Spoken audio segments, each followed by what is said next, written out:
Monday ngayon, kami nga pala ni Tanya ang magkasama sa kitchen dahil nga wala yung aming tagaluto. 7:45 o'clock ang aking pasok na umaga. Si Tanya naman ay 8 o'clock kaya nagre-ready na ako. Pagpasok dito sa kitchen ay binubuksan ko na yung oven para pagdating ni Tanya ay ready na at ready na siya magluto. Open ko na nga rin itong aming dishwasher para i-ready na pag mag-wash ng mga natirang bowls nila na ginamit nung Friday. Dating ko nga dito kanina sa kitchen ay dumating na rin yung mga delivery ng mga prutas kaya naman inayos ko na lahat at ang dami-dami bago pa man dumating si Superwoman Tanya. Mamaya nga lang ay andito na si Tanya at ito na nga inaayos ko na lahat ng mga prutas at mga gulay dahil sa sobrang dami kailangan talaga ayusin ko na bago pa man kami mag-umpisa ng aming pagluto ng lunch. Ang mga delivery ng prutas at mga gulay ay maaga dumadating pagka yung grocery ng mga pagkain, tinapay, tanghali ay inaabot ako ng siyam-siyam sa pag-aayos pag ang kasama ko yung tagaluto namin. Nga childcare, maraming mga bata na pinapakain kaya maraming din grocery na dumadating pagka nag-deliver na. At ayan, sa kabilang side si Tanya busy-busy nagpiprepare para sa lunch.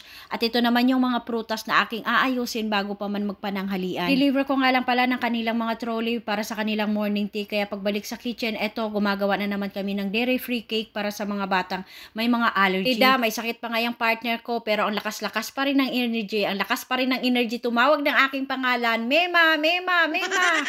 Pag kami kasi ang magkasama nitong dalawa sa kitchen ay ang saya-saya talaga. Ang ingay-ingay pa namin pero ngayon kasi andyan yung amo namin kaya mabilisan lang at hindi namin malakasan yung aming mga boses. Kaya kasi kami maubusan ng kwentong dalawa pag kaming magkasama dito sa kitchen. Walang punot dulo yung aming mga kwentuhan dalawa. Ito na nga, tapos na yung kanilang morning tea. Inaayos ko na naman yung kanilang mga trolley at mga bowls para sa kanilang lunch. Dahil nga mag-11 na, i-ready na namin yung kanilang lunch sa pagsiserve. At nakakapagod magtrabaho sa kitchen pag kaming magkasama nitong aking partner. Ay nawawala yung aking pagod dahil nga kahit nagtatrabaho kami, sige rin yung kwentuhan namin. Kaya nawawala talaga yung pagod namin parehas. Kung pa man i-serve yung kanilang lunch, ito nire-ready ko na yung fruit puree ng mga babies para bukas. Ito naman yung aming pananghalian, sinigang na baka na niluto ni Tanya, dala niya, kaya nagre-ready na talaga kami at gutom na gutom na. So ito na nga, tapos ko nang i-serve yung kanilang lunch kaya pagbalik sa kitchen, ito na, nag-ready na talaga kami ni Tanya dahil sobrang gutom na namin parehas dalawa. Kanina pa nga ako nagre-reklamo sa kanya na gutom na talaga ako at ito, hindi na nga mapigilan at humabhab na talaga kaming dalawa habang yung amo namin ay nasa labas din at kumakain.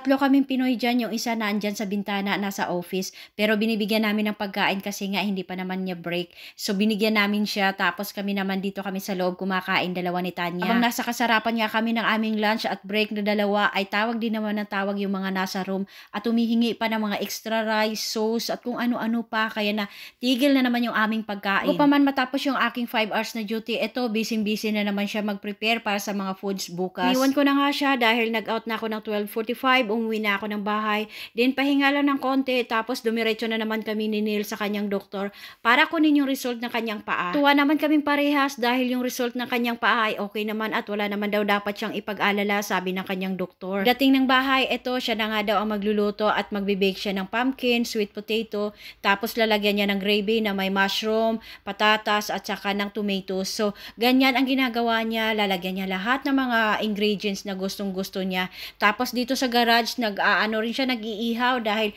ito yung pork na binili namin na liempo. So ang gusto niya ay mag-iihaw. Tapos ako naman, ito yung aking niluluto na gravy na may mushroom. So sa baba, ito yung aming bake na pumpkin at saka ng sweet potato. Syempre, hindi rin mawawala yung aking isang rice cooker na kanin para sa akin. Ito, kainan na. Ito na yung dinner namin, napakaaga, 5 o'clock ng hapon. Ganito talaga yung dinner namin pagka walang pasok si Neil.